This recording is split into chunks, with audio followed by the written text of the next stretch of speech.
Let's jump right into this explainer. I am willing to bet that most of you have never ever stood under a tree that's actively hiding an 80-pound biological bomb. Right? I mean, you probably stroll through the produce aisle, toss a couple of tiny, convenient little apples into your cart, and actually think you understand the limits of nature. Well, you don't.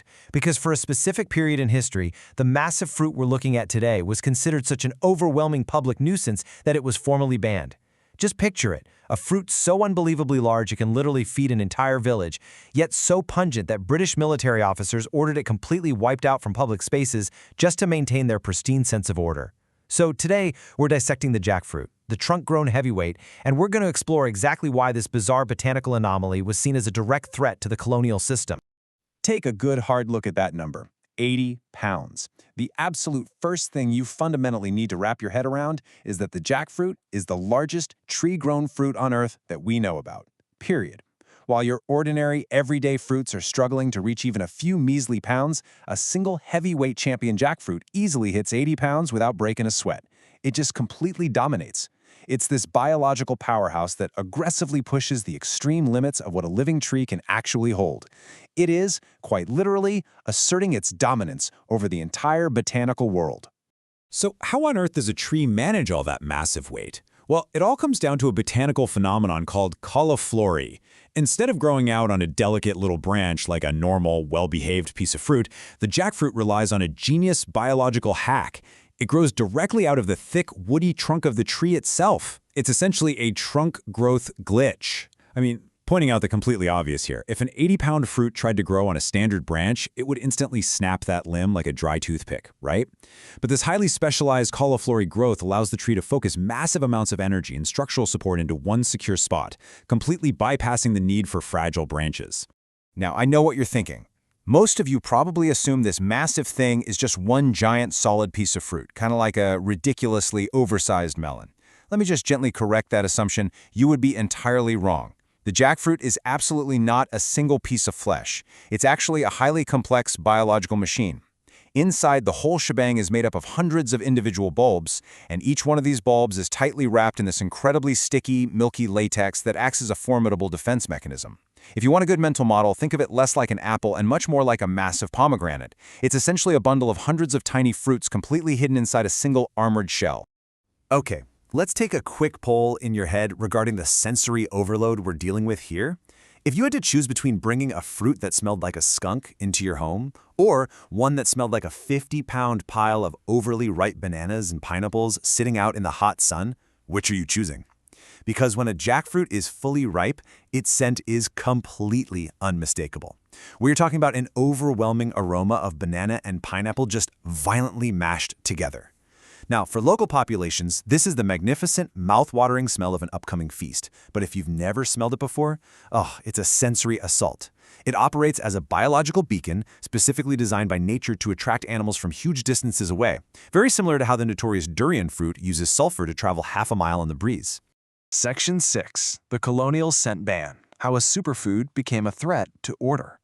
This brings us to a dark and frankly absurd part of this fruit's history roughly a century ago in India. It builds a really fascinating historical contrast. On one hand, you have the colonial perspective. British military officers, completely unaccustomed to the tropical environment, found themselves so profoundly offended by the overwhelming sweet, wrought scent of the ripening jackfruit that they actually issued formal orders against it. To them, it was strictly a threat to public order, an overwhelming stink and a public nuisance that officials demanded be cleared from military bases and chopped down. But on the other hand, to the local populations, this tree was the ultimate village lifesaver. Because a single tree can produce enough nutrient-dense food to sustain an entire community, it was revered. Most importantly, it functions as an essential survival crop that makes a village completely independent from the fragile global supermarket chain. It's a tropical wonder crop, quietly feeding entire communities while colonial outsiders completely misunderstood its value. Section 8. The ultimate survival tool, utilizing the latex, seeds, and flesh. Pivoting away from the historical absurdity of banning a plant for its smell, we really have to look at the awe-inspiring utilitarian value of the jackfruit. This isn't just a snack, okay? It's an absolute necessity for survival. When utilized properly by locals who actually understand the plant, absolutely nothing goes to waste. It becomes a living, growing multi-tool. Here is how it's practically applied. Step 1. You extract those hundreds of fleshy bulbs we talked about earlier to provide immediate dense calories. Step 2. In times of scarcity, you don't dare throw away the seeds or inner fibers. The seeds can actually be roasted over a fire, taking on a taste remarkably similar to chestnuts, or they can be dried and ground down into a highly functional flour. And step 3, that sticky, defensive, milky latex? Well, if you don't know the secret to opening the fruit, it's a miserable, sticky mess. But if you know what you're doing, you harvest that latex.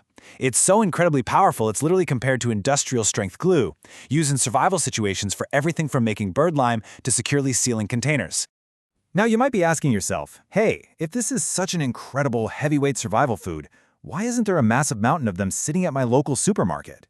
Well, that brings us to what we call the decay glitch. You see, the jackfruit operates on a biological ticking clock. The exact moment it is picked from the trunk, it immediately begins to decay. Contrast this with something like a butternut squash, which patiently gets sweeter after harvest and can happily sit on a shelf for 6 entire months. The jackfruit simply doesn't travel well. It's a brilliant local survivor, but a terrible global traveler, effectively locking its massive benefits into the communities where it actually grows. Read this quote with me. A 13 million pound ancestry giant that can feed a village almost wiped out of public life because some officers didn't like the smell. This perfectly summarizes the ridiculous paradox we've been exploring in this explainer. We are looking at literally one of the most efficient energy-producing plants on the planet. It's a biological treasure that has been safely hiding directly on the trunks of trees for millennia. And yet, instead of marveling at it, colonial officials simply saw a big, bumpy bag of stink that offended their delicate sensibilities and threatened their sense of civilized order. Banned for smelling, built for survival. Just think about the pure, unadulterated absurdity of that for a second. A fruit so massive, so heavy, and so dense with life-saving nutrients that it physically cannot grow on branches without snapping the tree in half. A botanical marvel that can literally feed an entire community and provide industrial glue all from a single trunk. And it was banned by the very people claiming to bring order to the world simply because it was too smelly. Now that's absolutely wild.